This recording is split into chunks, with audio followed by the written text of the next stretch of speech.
This is Life Worlds, the place where we explore life through other eyes and minds. Let's flip the script and discover how to orient your world around nature.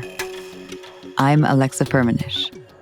Come join me as we get down and forage for fungi, stalk coyotes, draft laws for rivers, hum with beehives, sing bird language, and help beavers to dam again. Let these stories spark your reconnection to nature's multiverse. Learn how to bring ecosystems back to life, become an agent for other intelligences, and begin to see how you too are the sum of all life worlds. You're listening to the full episode of Money in Service of Nature with Eric Smith. This week, we're delving into the world of finance and asking whether it's possible to support the life worlds of other species with some of the very same tools that have caused them harm. I'm interested in this topic because, parallel to this podcast, I invest financial capital in projects that help to regenerate nature. And in that work, I quite often encounter tensions and philosophical quandaries, both in myself and in conversations with my peers. And so I'd like to break those down a little bit to kind of get a lay of the land, if you will. As a disclaimer, these are views that I hold today, and I'm constantly refreshing them, challenging them, and updating them. So this is far from being a comprehensive or final perspective on these subjects, and I definitely welcome a discussion. On one hand, it's important to acknowledge, as many ecologists and economists do, that nature and natural systems and the trillions of processes that enable life will never be fully captured and priced by markets. It's simply too complex. And if you think about it, nature's value is infinite or trends towards infinity because it underpins everything, literally everything, that makes our human economy possible. And so it's almost impossible to fully capture that in a risk assessment or in a biodiversity credit, because something will always slip away or flutter away beyond the realms of what can be pinned down by a number or metric. And a number or metric also won't tell us about the touch of rough bark under our fingertips or the flutter of a beetle's wing. It's not the role of capital to make us appreciate or love nature more. And so we should be very careful of selling nature in order to save it. And just a final point on this as a word of caution, because money is fungible, which means you can, trade one for one, it effaces a lot of distinctions and can trigger the further commodification and abstraction of nature. So something like carbon offsets or cap and trade systems or credits can be called irreconcilable with indigenous or animist worldviews that quite rightly hold every expression of life as irreplaceable. However, finance can be used on behalf of nature, and there are brilliant, brilliant ideas and sincere people out there who are pushing at the boundaries of the possible. You can look at the maturing industry of biodiversity markets, which do attempt to move beyond single metrics like carbon, or other approaches like debt for nature swaps, or blue bonds, true cost accounting, payments for ecosystem services, and even very funky things like DAOs, decentralized autonomous organizations, where nature can own itself. So I've uploaded resources and readings on the Life Worlds website for people who want to dig into the kinds of approaches that I think are pretty cool in this finance for nature space. And perhaps then the conversation is more about finding the right balance of not letting the perfect be the enemy of the good, as they say, and constantly checking that markets aren't getting in the way of the worldview that does restore the relationship with other life. With that said, let's hear from our guest. Eric Smith and I were both in Mexico for a climate investing conference and recorded this episode with beachside sand crumbling in our toes. Eric has spent his career working at the intersection of economics and nature, and most recently he was the director of the venture capital vehicle Neglected Climate Opportunities at the Grantham Environmental Trust. In that role, he co-led over 40 direct investments in startups across all stages that can remove carbon and GHG, greenhouse gases, at scale. He was previously with SJF Ventures and BlackRock, also working on climate finance. And he's currently the founder and CEO of Edacious, a company that's working to connect the dots between soil and human health. As always, I'm your host, Alexa Firmenich, and you're listening to Life Worlds.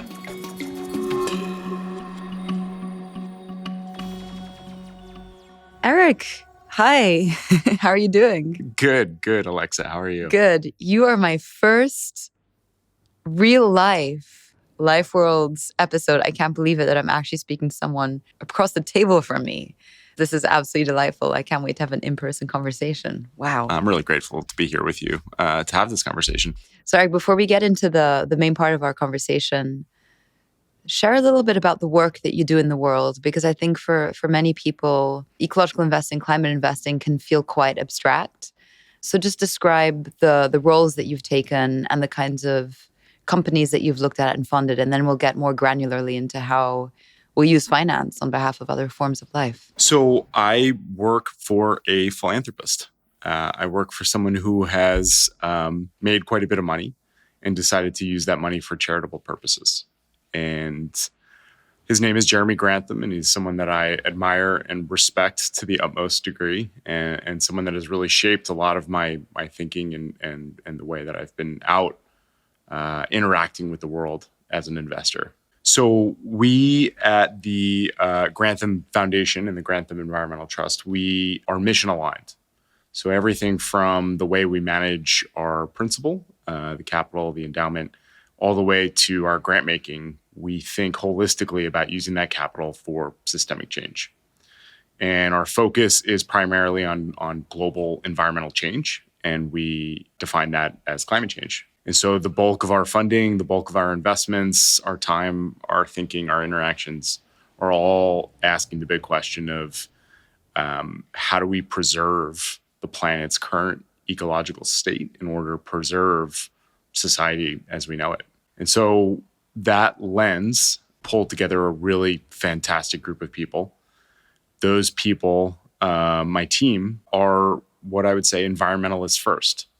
We've all come from a background of forestry, biology, conservation finance, and had many on-the-ground experiences in working with natural systems that allowed us to build an investment strategy that was much more holistic in the way we approach the world.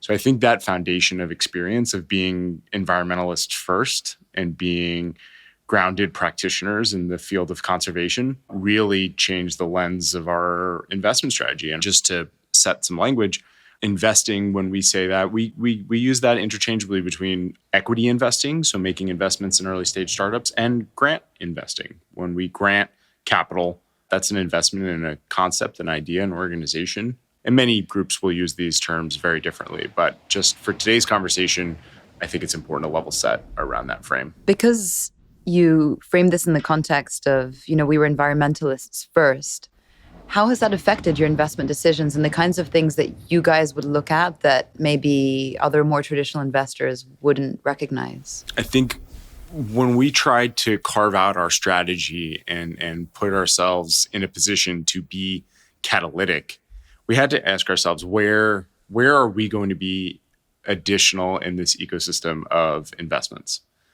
And on the grant side, a lot of that tends to be being early with new ideas. It tends to be being first checks and really helping things to get off the ground if we think that they're big, powerful ideas.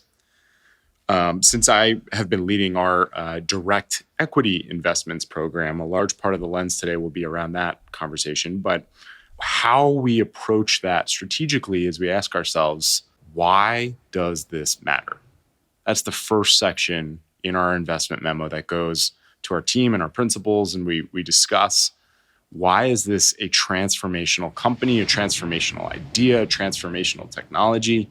Why is it going to make the planet a better place? And again, preserving our ecological state or returning to a prior ecological state. So that first set of lens of why does this matter, you have to be able to answer that question in 2 to 3 paragraphs very succinctly and explain to someone, if this succeeds, this will happen. And I think, Alexa, the large part of this conversation today is going to be what happens, right? And how do we build frameworks for deciding whether or not that will actually happen, given that we're investing something ex ante before the idea is fully fleshed out, before the technology is really developed. So that's the primary lens by which we operate as a catalytic impact investor, right? We're not just investing in a thematic area like climate tech. We're saying we want to help de-risk these technologies. We want to attract more entrepreneurs, more capital, more ideas to the sector. And if we can increase the pool, increase the opportunity set, that's what matters for us. So maybe you could give 2 to 3 examples of those. If X succeeds, then this would happen, in the frame, especially of the environmentalist lens that you're giving this. I think I'd go back a second to a few things in my past that really helped to give me the foundational skills and frameworks for how I became an investor. One of those things was I was an auditor. I was working for a third-party group that went out and certified natural resource operations for sustainable management. The program that I was managing was under the auspices of the Forest Stewardship Council, which many of us are familiar with. It kind of sits in the background at this point, but we may have seen it on paper products or building materials or, cardboard. But the basis of the FSC is a fascinating story. And many don't understand the nuances and complexities that went into building a certification framework. And so real quickly, FSC, the Forest Stewardship Council, was designed to basically stop, halt, reverse tropical deforestation. I think it's very clear they haven't succeeded in that, but have they improved the sustainable natural resource management of forest systems globally? Yes, to a degree. But the interesting part of that is basically what are the principles of the standard. And so there are 10 principles, and they cover everything from indigenous communities, local stakeholders, the workers in those systems, the sustainable harvest and extraction of those resources. And the list goes on. But that framework for how you enter into a forest management unit with an operator and assess whether or not that is being sustainably managed or regeneratively managed. And that's how I began my career in forestry, is because, you look at how much biomass is growing, you look at that at a forest level, and you decide what level you can extract so that the forest is growing over time as opposed to taking more than 50% of what's being grown. So that principle, which is the 5th principle of that standard, really is foundational, and it became foundational to sustainability certification in many other fields. And one of those fields is impact investing. And so I took that experience in basically auditing and certifying natural resources, and I brought that over to the investment world and said, how do we apply these same lenses to our investment decisions? How do we ensure that the natural resource extraction, the stakeholders, the community groups, the groups that are involved in the business or technology, how are they winning or losing as a result of this investment? And again, just want to clarify, this is all very speculative. We're doing a lot of thought exercise. This is more art than science, and really sitting down with a holistic framework to guide decision-making when you're investing in early stage ideas. But that lens, when you look at an investment and you ask, who's winning? Who's going to lose? Is nature going to win or lose as a result of this investment? I think it's those frameworks that allow us to really make informed decisions regarding where we allocate our time and capital. That question, is nature going to win or lose? So, as you know, because this is how we originally met, one of my activities is also investing, similarly to yourself, in ecosystems and nature and her ability to regenerate. With Ground Effect, we have on our website this animist thesis, which is basically a form of cognition and an embodied practice of relating to other forms of life. And we'll get to language later in our conversation because I think it's a really important one. But the question that we have on our website is, what does nature value? How do we exchange places with ecosystems in order to know what they want? Which is always a very challenging exercise, especially if you don't know the ecosystem well, if you're not living in that country and someone's sending you a deck of an agriculture investment or forestry investment, and you're like, I don't know what that forest wants. I haven't spent time with it. So when you look at that question, is nature going to win or lose here? How do you put yourself in the shoes of the ecosystem? And how do you begin to determine an answer to that question? I love that. So going back to this concept of being environmentalists first, having spent time on the ground in my personal life and my professional life in natural resource operations, you learn, you build experience, right? You understand what looks right, what looks wrong. Luckily, I have a technical degree in forestry to back that up and say I do understand these concepts both from an academic and from an on-the-ground experience level. And that's true 100% for my team. They also bring those backgrounds as well. So we have the experience that we've been on the ground, and we can confidently arrive to conclusions as to whether or not something is regenerative, sustainable, or extractive. And that part of our investment strategy and my personal philosophy is you have to be on the ground to do that. You have to be sitting alongside the stakeholders. You got to be sitting alongside the team. You got to be sitting alongside anyone that's involved with the operation and put your hands on it and feel it and see it and talk to them about what they're doing and what their vision is and what are the pros and cons. And part of that process is talking to nature because you're out there with those entrepreneurs in those places, feeling the results, the impact of their technology on the world as we know it. Now, I tend to be more of a realist in the sense that we are in the Anthropocene. Our relationship with nature needs to improve, but we are going to have extractive economies. The question is moving from extractive economies to regenerative economies and doing it in such a way that replenishes and restores the health and vitality of nature. That's where we're at. We have to accept that and we have to move forward so that we build, again, holistic businesses and technologies that can do and enable that regeneration at scale. So when I get on the ground, part of it is intuition because, I've been doing this for 15 years. I know what feels right and what doesn't feel right.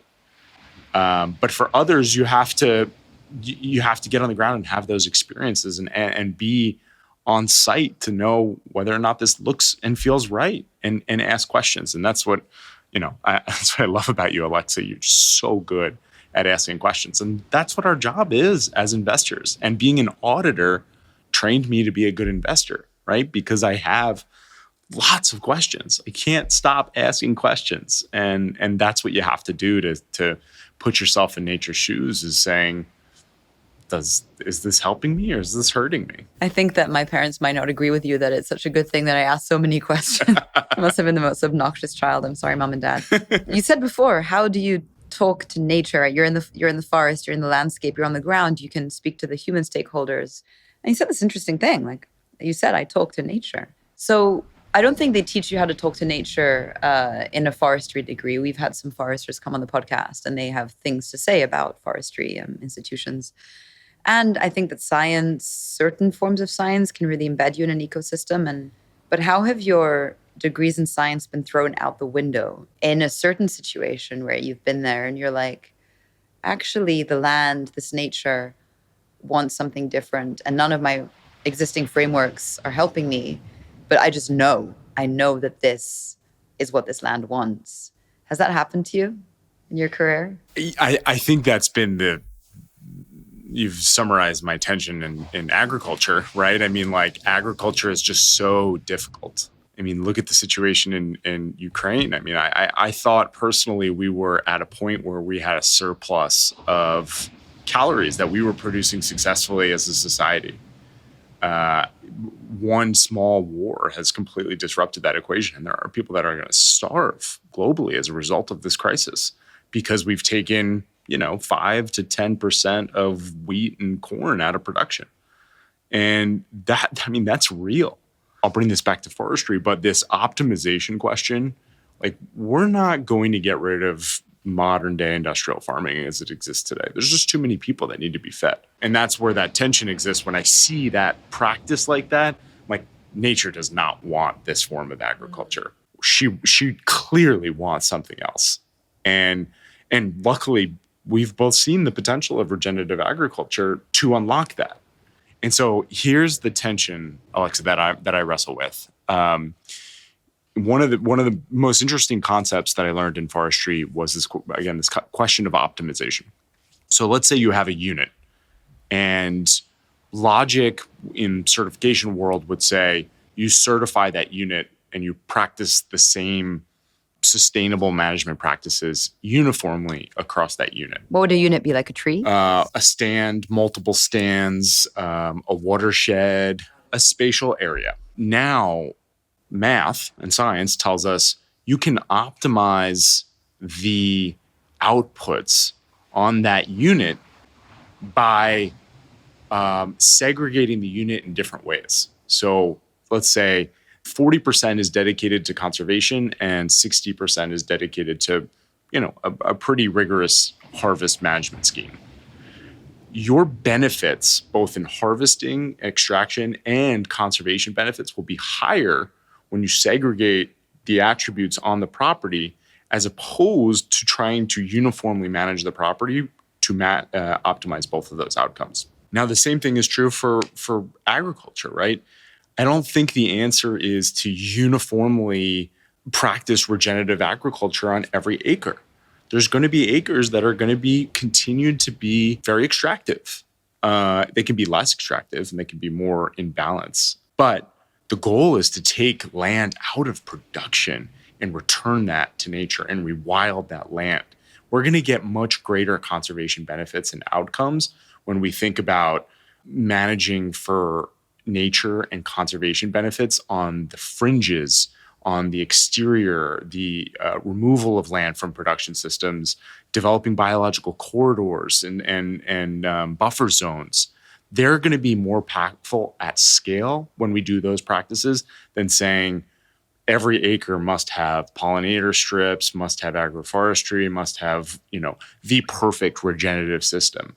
So I bring a little bit more of a realist isn't the proper word, but more of a awareness of the challenges of the transformation of our system that are needed to pull us forward. And I want us to work on incremental steps as opposed to rapid transformation. Yeah, and if I'm hearing you correctly, the tension that you face in your work is because of how far down this particular road we've gone, and you don't steer that around overnight.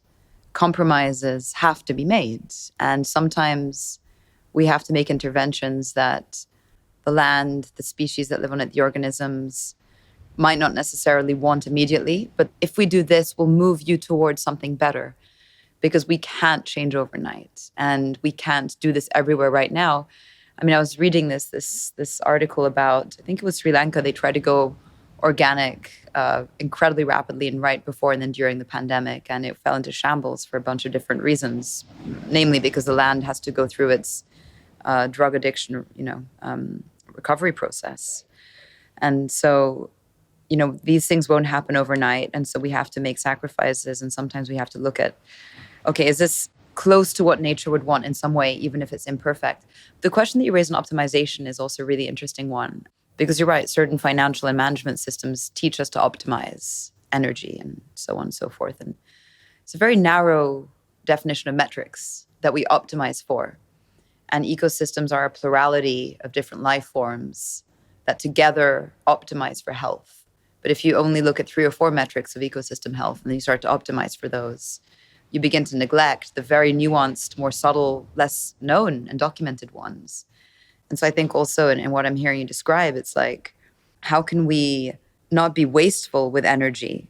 And how can we not lose time, but throw the idea of optimization a bit out of the window and add complexity to what it is we're trying to optimize, and adding complexity isn't, okay, we'll just have a pollinator row everywhere and now it's complex. It's like the landscape needs to be a lot more messy and kind of convoluted, and not convoluted, but multifaceted. Yeah. Well, okay, let's unpack what you just said, which is basically, do narrow sets of metrics, are they proxy enough for the complexity of the system that if you focus on a certain subset of metrics, will they have beneficial outcomes to the system? And I think you're right. It's not a straightforward answer. It won't always produce the desired outcomes. And frankly, it could produce the wrong outcomes. And we are absolutely seeing that play out live with the carbon conversation right now. Like, as we just drill on carbon, we are losing a holistic frame for all of the co-benefits associated with these transformations. And that's where you get into a lot of tension. And we, our investment strategy is segregated between natural climate solutions and basically abiotic, technical, and carbon removal type solutions. And we debate that. We think it's an and you need both. But the carbon lens and frame ignores so much of the importance of restoration, regeneration that comes with the intrinsic value of those systems. The definition in conservation finance, it really has changed because we have consistently applied a economic lens and framework, which subsumes an extractive-based model, right? So what is the value of nature? That's an economic lens. It means what can we as humans extract from this? And then, okay, if we're being less extractive, we're being more sustainable, we're only harvesting what can grow and not more. And then regenerative is, we're harvesting less than what's growing so that it keeps replenishing over time. But it's still, the basis is economic lens. It's extractive in its sense. It's saying, what is the value that I can create as a human interacting with this system? Now, the other side of that is the intrinsic value of nature, right? So it's, what is the value of an entity that it has in and of itself, right? And so when you switch from that, the value of nature, to the intrinsic value of nature, you start moving into this, nature has a right to exist in and of itself because of the complexities and the beauty and the species and the functions that it provides, not for our benefit, for its own benefit. And it's going to be really tough for us to move into that frame in our current economic model. I'm seeing that tension, and I'm sure you are too, with this, rights of nature movement. It's, as soon as you say that this species or this river has a right to exist and a right to the same rights that people and corporations have, how do you balance those two things? And that's I'm excited to see that conversation play out live over the next few years. This is a fascinating part of the conversation, especially when it comes to investing in finance. In a way, capitalism is the substrate that guides most of the actions and structures that we see around ourselves today. And people have considered it akin to a form of religion, or it is the dominant belief system that most people in the world, whether they want it or not, are enmeshed in it. It's kind of like the riverbed, like the stone of the riverbed in which all water flows and gets carried and moves. And so the assumptions under which we're operating inside of this version of capitalism are imperfect in trying to transition us towards intrinsic right, intrinsic value, infinite complexity. And yet we need to go there somehow. And I spend a lot of time thinking about that. I have absolutely no answer for it, but I want to talk about it today. Even the language that is currently used, like, how does this feel for you? When you refer to a tree as biomass, when you say what we're going to extract from a forest, when you speak about a living, breathing, sentient ecosystem as a natural resource that provides you an ecosystem service. When you come up against that language that you have to use every day to be intelligible to different constituents in your kind of work, how does that land in you? And are there ways that you have tried or experimented to to shift it, and then people think you're like a daisy chain making hippie? I mean, I hope they do, and I hope that's always the case. I think that it speaks to both of our dynamicism and playing different roles, and I think that's what we are as facilitators, is being able to jump between these life worlds to speak to different groups and bridge them. That's how we became friends, and how we think about the world is connecting dots. So, I'm going to carry the thread a little bit, right? I think it's an and. It's always going to be an and.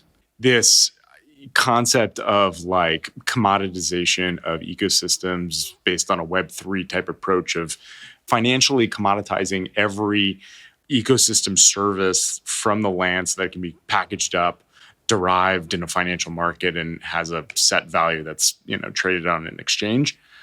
Like, there's space for that in the world.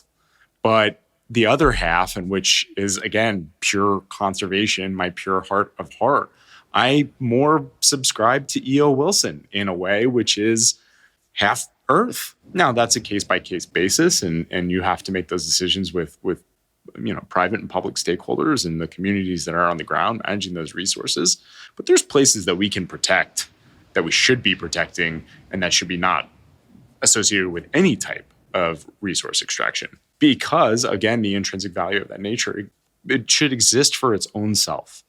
And that, my heart as an environmentalist, as an outdoorsman, as someone who has traveled, I am grounded in the natural world. I get vibrational coherence when I am in nature. I am happier, healthier, and more in sync with myself when I am in the wilds of the world around us. And I'm lost when I'm not. So that, for me, is why you protect nature, is because I understand my relationship with it. And that only has happened recently. I always did it subconsciously, but now really understanding that I am who I am and I'm grounded in these systems as a result of my experiences and my love for them. So conservation and protection is essential. However, it's an and I do think that we need to borrow some of our best tools. Capitalism has many pitfalls, but it has lifted the world to a large degree out of poverty. And we need to apply some of those tools to natural assets, and we need to apply frameworks for helping them to create value. So let me tell you the other part of my journey that really brought me to this moment was I was in the Peace Corps, which is an American volunteer program. You live on the ground in a developing country for 2 years, working with local community.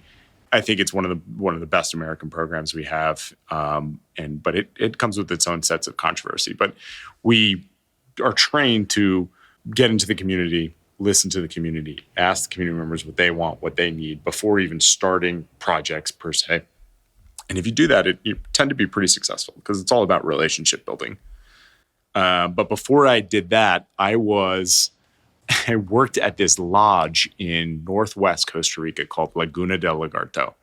And it was on the Nicaraguan border, and it was built by Germans in the 70s. It was rustic, kind of just deep, really ingrained in the heart of a beautiful, beautiful, pristine patch of wilderness. And part of the thrill was these birders would come and they'd sit in these photography hides and would just snap the most beautiful pictures of these, huge diversity of avians. And right at the lodge, there was a sign, and it said, when I would take tourists into the jungle or photographers in to set up them in the hides, you'd pass the sign every day, and it said, basically, this forest is under the protection of, or is enrolled in the Payment for Ecosystems program. And I saw this sign in 2010, and I'm sitting here in 2012 as a result of seeing that sign. This idea and Payment for Ecosystem Services, it has morphed into a lot of the things that we work in and think about today. And there's so many different models and practices, but the origins of it were, Costa Rica had experienced rapid deforestation in the 60s, 40s, 50s, 60s, 70s. And in order to reverse that trend, they codified into law that the nature has a value in and of itself. It captures carbon. It provides us with water. It has scenic beauty. It harbors species diversity. All of these reasons, they codified that into law, and they created a mechanism to pay landowners to keep their forests intact and also to reforest. And so the National Fund for Financing Forestry, that mechanism, they were in charge of managing and implementing it on behalf of the government. It was quasi-public-private at the time. They reversed the trend of deforestation because they created a value for nature. Now, it was interesting to see while I was there, 2013 to 15, I ended up working for that organization. You could still see that the prices weren't high enough.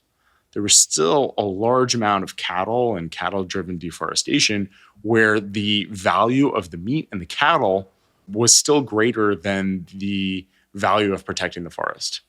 And you could see that play out in certain properties. And so it was interesting dynamic because it was the government asking itself, do we pay more? How do we fix this imbalance between these values?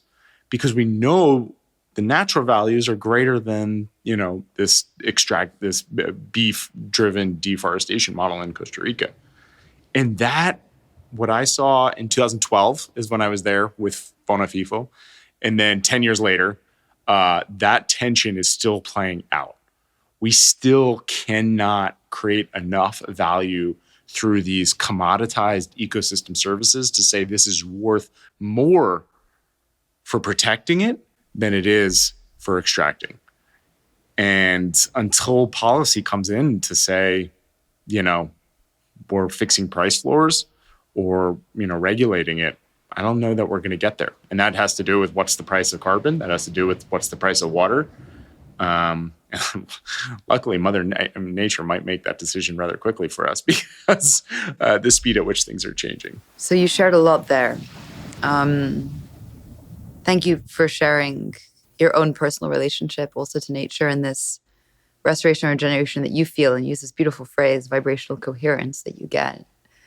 As you were speaking, I was thinking about, there's an initiative I'm involved in, which is trying to measure and understand biodiversity a lot more fully through ecological lenses, and so that we can try and understand the value more of everything that's present and being lost and expressing itself.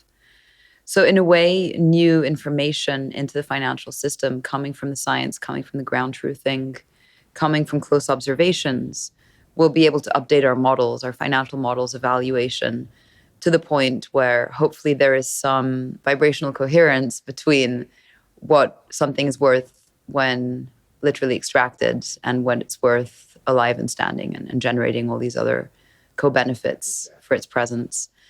So what's the role of finance, and specifically the kind of investment that you're doing, both on the venture side and the philanthropic side? What's the role of finance in advancing our knowledge of ecosystems, advancing our knowledge of nature, and getting us to a place where the good and sane and wise option for an ecosystem is the one for humans? Because currently that's not the case. In large part, obviously, that's a massive generalization. That is the crux of systems change. I mean, is reorienting financial decision making to be more holistic in the way that it allocates resources. And that's what finance is, right? It's an allocation of resources. And right now, our frameworks, methodologies, tools around finance are optimized for extraction, for the rate of return that can be generated as a result of an investment at time zero. And that time zero to time one subsumes, again, some rate of income as a result of extraction. And so to retool those decisions, like you said, we need better information. That's one. But you also need to change the rules in which that information is accounted for. I mean, there's a fantastic example that just happened this past week. So the task force for climate-related disclosure has been working for about, let's call it more than 5 years, to basically build communication models or measurement systems for how companies should disclose on their climate impact and risk, right? And so they standardized a new set of information that allows the investment community to incorporate that information into their decision making. And the big thing that happened was the SEC, Securities and Exchange Commission of the US, basically codified that you must use those metrics in your financial decision making. I mean, that is unbelievable. In the speed at which that happened, 10 years' time, it doesn't seem fast, but it really is. And it's really exciting because now it means that the corporations have to disclose not only the risk that they faced as a result of a changing climate, but how they're mitigating that risk by reducing their scope 1, scope 2 emissions, by investing in resiliency, by sourcing the different ways, producing in different ways. So it really changes the basis for the allocation of resources. That is transformational. Now, to get where you want to go, which is the next level, which is, again, moving beyond carbon and being more holistic, we do have to standardize metrics in a way that allows that information to be incorporated into decision-making. And I think you're at the forefront of that. I think you're starting to ask the really tough questions, and I think there's a lot of momentum for that to happen, both on the startup side, both on a public company disclosure side. So it's exciting. The one thing that just makes me nervous is, it's just been so much greenwashing by these corporations for the past, since forever. And, I started my career in forestry and global forest ecosystems, and watching all these commitments around zero deforestation, it just really doesn't feel like it's amounted to much in the end. And so I wish I could be more bullish that the biodiversity conversation plays out a little differently, but I don't know. At the end of the day, these corporations, and you see what happens to companies like Danone that are trying to do the right thing, and then you get into the weeds of what's actually happening behind the scenes of that company, and you're like, oof, this doesn't really instill as much optimism as one would like. And so I still think we need to be our renegade, passionate, liberal environmentalists who are saying, no, I'm going to stop supporting these companies because they're not doing it. How do you think that venture capital as an industry needs to shift in terms of its frameworks and architecture to be accommodating to the things we're talking about in this conversation? I personally believe that entrepreneurial activity and venture capital are the lifeblood of our economy, and from family businesses to the reason these tech companies exist today. It's because of foundational values around freedom and liberty and your ability to go make the dream happen. Like, that is beautiful. I think where the startup ecosystem reorients itself, it's about us. It's about the next generation coming into itself and saying, what do I want to build? What are we going to build together that enables balance with nature, with ecosystems, that is not extractive? So that I think there's a wholesale reorientation as a result of knowledge around the degradation of our biosphere and our relationship to the world around us that's causing an explosion in venture and climate tech to seek solutions, create solutions, seek venture capital funding. To go back to your question, which is, how do we ensure or allow those companies, startups, entrepreneurs to be better and more authentic and more tangible with their impact around them? I don't know that I have a good answer to that. I think it's part of the educational journey. It's part of having the conversations. I think podcasts, I think community groups, I think having tough conversations with people and saying, what are you actually doing? Are you actually having the impact that you're intending? And I mean, we both see it every day. People sell visions to us, and we know that we can feel when it's inauthentic. And again, is that intuition or is that diligence? At a certain point of investing and looking at things, you're going to feel your gut and you're like, okay, this is an authentic team. They're actually not just spewing this mission-related BS. They believe it. We are mission aligned because this group they're creating this company to make the world a better place. And so I'm optimistic as a result of generational shift, global awareness, But will there always be charlatans and kind of people that you should, steer clear of? Absolutely. Yeah, I think there's something in the architecture of venture that is unbiological in its timeframes, in the way that it extracts from founders themselves. I'm sure you've experienced that in the ways that term sheets are written. And I think it's incredibly ironic sometimes that the industry, or one of the industries that's claiming to and holds a lot of potential to reorient the world's challenges, is itself implicated in a lot of the dynamics that are destructive. Wholeheartedly agree with you. It is only the right model for certain situations where it's a lot of capital. When you pour gasoline on a fire, it consumes a lot of energy.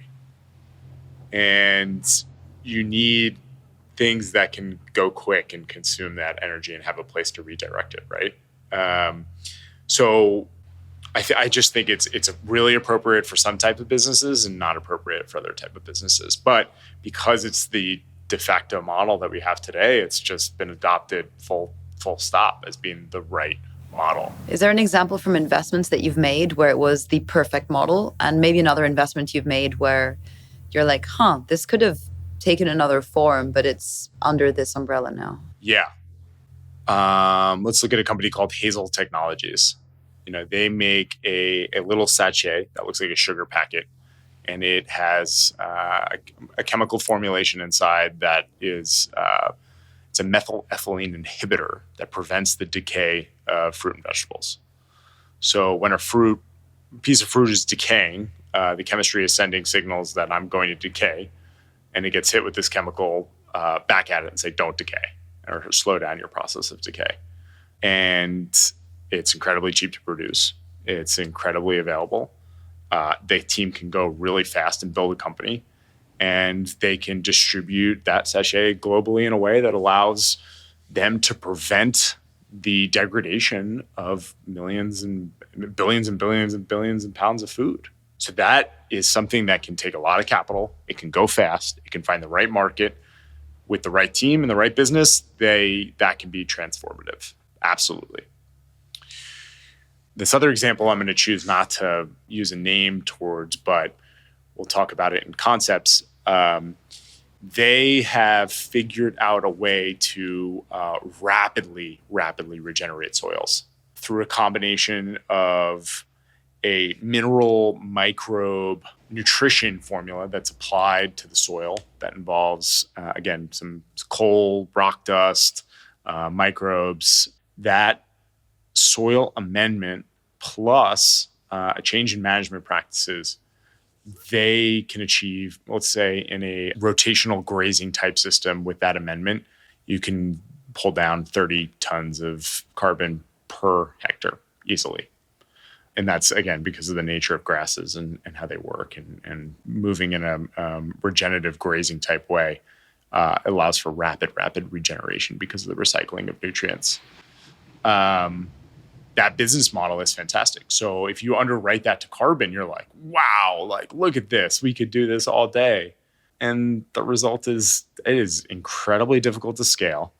It is labor intensive. There's just a lot of reasons that say dumping venture capital money all over this thing is not going to help it go fast. And you're funding a business that takes time to accumulate customers and revenue and contracts. And so I actually think a lot of our regen ag business models that are being pursued by venture capital are going to find they're not going to work really well. What kind of financing would you give that operation? I would look to our portfolio company Steward, right? So you could use debt financing to basically set up the operation and invest in those soils. And then your expectation is that they're going to sell, a higher quality beef as a result from that property, and maybe some carbon credits. And you can sell that beef will have kind of a 2 to 3 year timeline, and you can use credit with a 3 to 5 year timeline, and kind of have an onflowing cash cycle there that that pays for itself. So yeah, I don't think we use debt enough. Debt isn't sexy. Debt isn't transformative. It doesn't feel that way. But for many of our regen ag investments, debt is going to be, because it's about transformation. Transformation takes time, and debt has a certain level of structure and term and patience around it that allows very clear expectations and a very clear contract. And when you underwrite that debt, you're looking at the potential return from that property that's being managed in that way. And so you can understand, because you can forecast those cash flows that allow you to say, will they be able to service this debt? It's all pretty contextual in terms of what's the right tool for the transformation. Where are the most interesting conversations happening in this space right now? I'm not talking the climate tech space. I'm talking about people who are thinking deeply about the nature of deep ecology and ecosystems and how we use finance on behalf of nature. Like, where do investors go when they hear this? They're like, wow, I want to be a part of this movement. I want to learn more. I want to understand. I want to be part of a learning group. Like, where do those conversations happen in your experience? Yeah, I think one, I would turn to you for that question and ask where are these conversations happening? Because I wish they were more happening. I would say where I've seen them happen the most is in literature. A book will kind of explode or gain fast notoriety that will really cause a lot of people to shift their thinking. In the one that I would reference and leads to another, touch point in our relationship is The Entangled Web, Merlin Sheldrake. That book really, he's such a beautiful writer and really transformed my way of seeing the ground beneath our feet. And that has really catalyzed, I'd say, thrown energy on a fire of mycelium mushroom, the trend that's happening right now, all the way from food to plant-based medicine to restoration, remediation through all of these fungal pathways. I think that's where to answer your question, I think there's a lot of energy around that space right now that's coalescing in different places. And so I'd say maybe it's not happening across the themes that you mentioned. It's more happening within certain touch points. And obviously one of those touch points that, I would regret not bringing up because it's one of our favorite things is SPUN. SPUN is the Society for the Protection of Underground Networks. And it's about really protecting and harnessing the fungal networks that regulate our climate and our ecosystems. As you begin, and I went on this regen ag journey, you really start to understand the importance of mycelium networks and the amount of carbon that's being pumped through them and the amount of nutrients that are being transferred through them back to the plants. And so I'm obsessed with it, love it. I'm so excited to see it take off. And I think that's a great touch point to say the deep ecology, the investment community, these disparate groups are coming together around a concept that says we need to protect this, but if we're smart, we can also harness this in a way that regenerates our soils, regenerates our health, regenerates our mind and body. So really, really excited about that. Yeah, that's a beautiful example. And it leads to a really critical point that I don't think gets raised enough in the investment industry. If you're really serious about regenerating ecosystems, if you're really serious about looking at the oceans, forests, landscapes, agricultural plains, and if you're only doing that through for-profit capital, if you're only trying to invest in either public equities or some debt instruments or private companies, then you're talking half a game. And I'm sorry, that might sound very harsh, but so much of what needs to be done is basic science. So much of what needs to be done is basic technical assistance on the ground, capacity building in teams. There are so many amazing initiatives all over the world inside of communities and ecosystems, and they need support. And that cannot always come with a financial return. And so if it's within your financial scope to some form of capital that doesn't require any return directly to you, but that is building up a field that could or could not attract further investment. Sometimes you've just got to fund the thing without even thinking it's going to generate money down the line. And so I think there's a lot of talk in venture and otherwise of we want to do good, and you can make money and do good at the same time. And yes, of course. But I don't think there's enough conversation on how people are using all forms of their capital and giving up a little bit in order to truly walk the talk fully. And that's something that I do feel quite strongly about, and I know it can make people uncomfortable. Yeah, I think we have to say, and I think we're both very good at saying the uncomfortable things, and they need to be said more often. We need to explore alternative models, right? It goes back to Milton Friedman saying, maximize your personal wealth, and then you get to decide what you do with that wealth, and you get to be a philanthropist and give that away. But I think if we take a different tact, as you say, which is if we grow these organizations and the science along with us while we're creating this wealth, we will grow together and it'll be mutually beneficial. And that, as something as simple as having not-for-profits on your cap table or ensuring a percentage of your revenue goes to some mission or some organization, being a public benefit corporation and allocating resource, having the discretion and control to allocate resources differently, that's happening. I mean, it is, but can we take that a step further? And we absolutely can. And I think we should push on that. I think we should pull on that lever a little bit more. Absolutely. And I don't think we'll get into it in the scope of this conversation, but just in general, wealth and land redistribution, we're not going to get to a place worth going to if that isn't fundamentally addressed. And that's not necessarily the job of venture capital, and it's not necessarily the job of certain types of investments, but those who are doing those things, if they're not also taking a good hard look at that aspect of their lives, I think are missing out a really critical piece. Before we wrap, was there anything that you felt that you wanted to share or talk about today that I haven't asked you about? Actually, that thread that you were just pulling on, as you know, I'm working on my next project, and part of where that project is focused is returning power back to producers and consumers throughout the food system. And just like we treat our agriculture system, we are extractive from our producers. It's a commodity-based system. We extract as much as possible. They have very little power.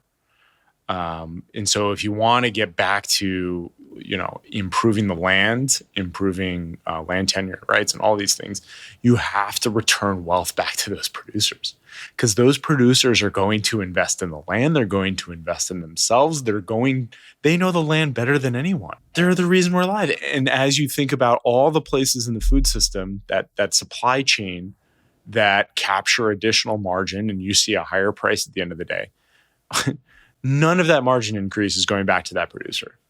It's only getting more and more expensive and harder to be a producer. And so for me, if you want to flip this model on its head and regenerate the land, we have to return the wealth back to the producers. And so, yeah, stay tuned for the next project, because I think we're both pretty excited about how we empower those groups. Eric, thank you so much. The first in-person interview delivered. Thank you, Alexa. It's been an absolute pleasure being here with you, and so grateful for our friendship. And I can't wait to hear all the interesting guests that you've been talking about. Thank you so much for listening to the podcast. And do stay tuned for a fresh episode coming out in 2 weeks' time, where we'll be learning all about Indigenous ceremonies, protocols, and how to carve totem poles. As always, I'd love to hear from you, so please do reach out to me on the website lifeworld.earth, where you can also find all of the show notes and an open source library ranging on everything from ecology to finance to technology and life at large. Subscribe to our email list, and I'll see you back here soon.